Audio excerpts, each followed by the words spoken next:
Hi everybody, it's Kurt and Rob with Two Brothers Hobby, and we're here with the Sky Ranger, ready to fly electric RC trainer, the micro size, new out from Cox Models, and we're going to go over all the details as it comes out of the box, and you're going to actually do the assembly, aren't you? Yeah, I guess I am. All right, well we'll do the assembly right now, and then we'll take it out to the field and give it a shot. All right.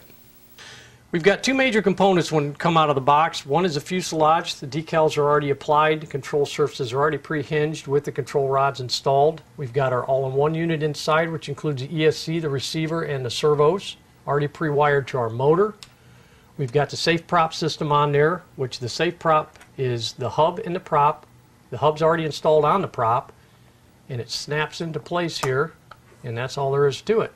So this is to prevent, or at least help prevent, prop breakage when you have a nose strike. Shaft bends too. Exactly. Happens a lot in the micros. You get a bent shaft. Yeah, This and is a real pain. this one will pop off, and if it does happen to break, you've got another adapter here plus another prop and hub, and the adapter would slide onto the motor shaft.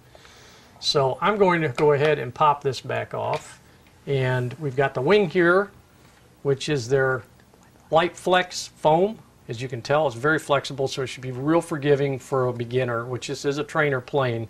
This should take a lot of abuse and keep coming back for more. As far as the parts go, we've got landing gear. This is the tricycle landing gear. We've got an extra screw. They give you 2 screws. You only need 1 for the wing. They give you an extra. We've got our battery hatch. We even got a screwdriver to put it together. So I'm going to assemble this thing right now, Kurt, and you're going to time me. All right, sounds good. So let me set this up over here, and I'm not going to talk. We're doing official too. I'm not going to talk because I don't want to stall. I want to see what it's actually going to take. So we're going to push start. All right, timer's running. Start with our landing gear. Pop that little bugger on there. No, you already missed a second or two there. Come on now. Yep. I'm cool under pressure. Yep, you're fumbling. Yeah. So there's the main gear, the nose. Now you have that nose gear in with it leaning forward, Leaning right? forward, correct. Okay. You're taking up my time, buddy. Sorry. Put our prop on. Snap our main wing in. Man, look at this. It's coming together fast. Put our screw in here. Coming up on 30 seconds. Oh, come on. Come on. I don't want to make it look too easy. Yep. And that is it. Wow, look at that. 36 seconds. 36.2 seconds. There you go. Now, Kurt, why don't you talk to us about charging the battery? The charger comes with it and the radio. All right, well, I'm going to move your timer out of the way here. The battery that comes with it is a 7.4 volt, 180 milliamp LiPo. The really cool thing is instead of our little tiny single cell LiPo, 3.7 volts we're used to, we got a little more beef here. So, and it's balanced, balance connector, which works out perfectly with the balanced charger. So we've got a DC, AC-DC. They include an AC adapter. But looking at the specs, the input voltage is 11 to 13.5 volts DC. So you could take a standard a plug and run this out to a car battery, or if you had an adapter, a cigarette lighter adapter, as long as it was the right polarity on the tip, you could use your DC adapter on this as well, which would work great. But for the time being, AC wall adapter makes it nice and flexible, get charged up and ready to go to the field.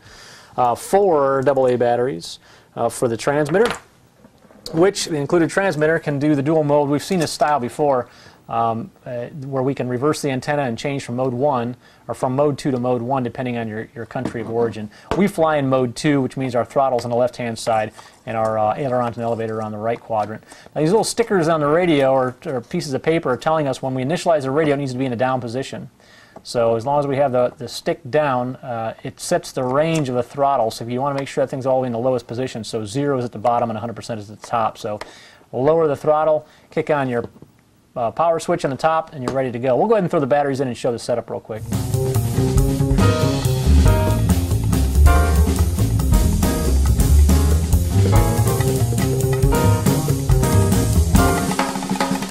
Stick down now, and the battery's in. You'll see that we have a nice display that pops up, and once it picks up a couple of channels, it's ready to go.